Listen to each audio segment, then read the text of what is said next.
नाज़रीन खबर शामिल करते हैं नौशहरा वादी सून से रिपोर्ट कर रहे हैं मलिक जाहिद फारूक अवान। वादी सून के नवाही मौदा और छाली में शेर जमान कौम शेख के मकान की छत गिरने से उसकी 40 साल बीवी नसीम बीबी और 11 साल बेटा जहाँ बाक हो गए। उनका मकान पहाड़ी के साथ था। पहाड़ी का तोदा गिरने से यह नाखुशगवार वाक़या पेश आया है। इतला मिलते ही असिस्टेंट कमिश्नर इरफान मार्टन मौका पर पहुंच गया। रेस्क्यू 112 के एहलकारों ने लाशें निकाल कर THQ अस्पताल नौशहरा मुंतकिल की हैं।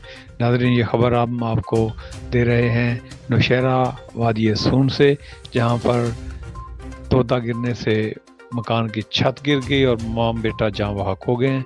इस अफसोसनाक वाक़ पर अहले इलाका में गम और गुस्सा की लहर दौड़ गई है और अफसोस का आलम है।